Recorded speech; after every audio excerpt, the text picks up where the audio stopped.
Hey everybody, and welcome back to Wanderview Outdoors. Today's going to be a real quick how-to video. I'm going to show you the bottom rig that I use and the variations that you can use it with for different species. So to tie this, pull enough line to work with off your rod. Double your line back on itself and hold it. Simply make a loop, take your working end, go through the coil you made once, go through it a second time, and then make sure you're giving yourself enough loop to work with.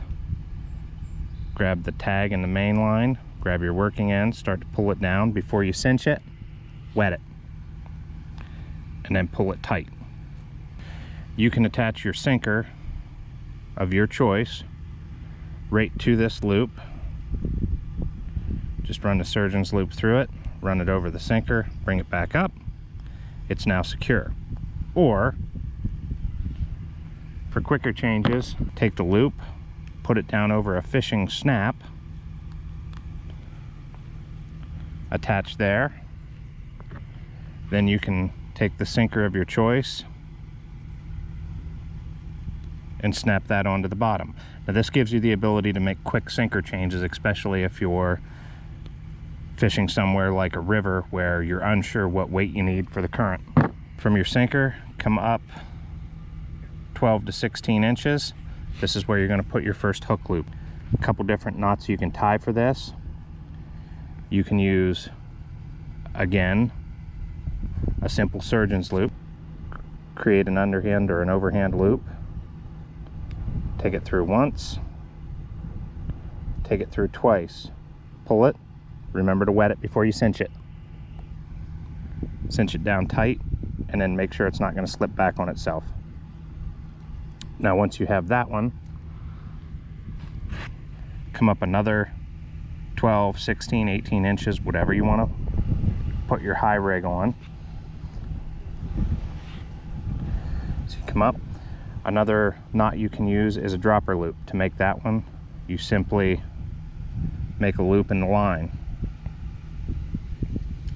Then hold that loop, and you're going to start wrapping those two ends over each other 4 times, 5 times, 6 times. Everybody has their own magic number. And once you have that top double sectional line twisted, reach down through it, grab the bottom of the coil, pull it up through.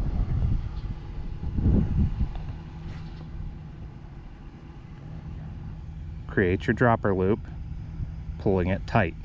Wet it before you completely cinch it. Pull that down tight on itself. There's your dropper loop. Take your dropper loop, run it through the pre-snelled lined hooks. Just run it through. Take your hook, pass through your dropper loop, pull it down tight. That's how I normally do it. You can also take a bare hook, pass it through the eye of the bare hook, run it around the hook, pull it back up. Just depends on what style of hooks you want to use. So your completed rig, you have a high hook, a low hook, and your sinker on the bottom. You can use variations of this rig. So for crappie, you would attach a swim bait at the bottom, come up to your bottom loop, and attach your preference of jig. Come up to your upper loop and attach your other preference of jig. Whatever your favorite style is, whatever you use that works for you, put that on. Now what that gives you then is a system that you can troll behind your boat. These are much better trolling rather than throwing them and retrieving them. Let it out behind your boat.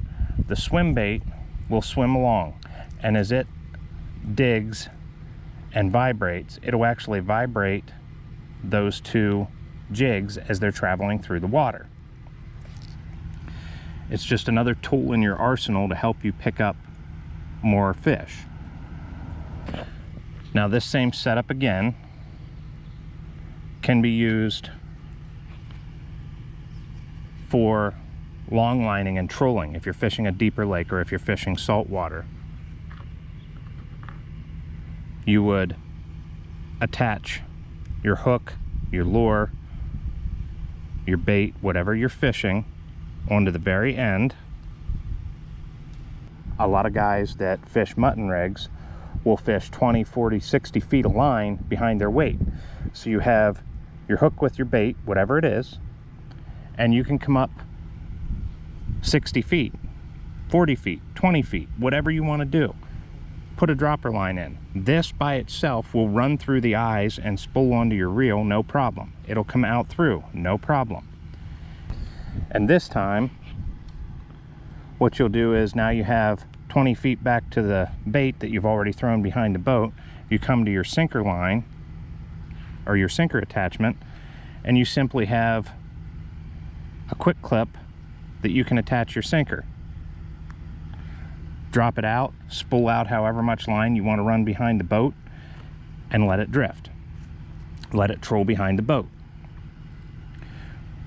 Once you have a fish and you're bringing it back in, now if you have 60 feet of line, instead of having to hand line in 60 feet of line to get to the fish or to get to the bait, simply reel up to where the sinker's at, quick unclip it, and keep reeling that onto the rod until you get to the fish or the bait. Now you don't have to worry about a sinker banging around on your boat. Well, thanks for watching. I hope you found it helpful, and hopefully it'll help you think outside the box to adapt the rigs and the knots that you already know or that you're learning for the style of fishing that you want to do. Remember to subscribe for all our future adventures. Leave us a like, drop us a comment down below. Tell us what you think.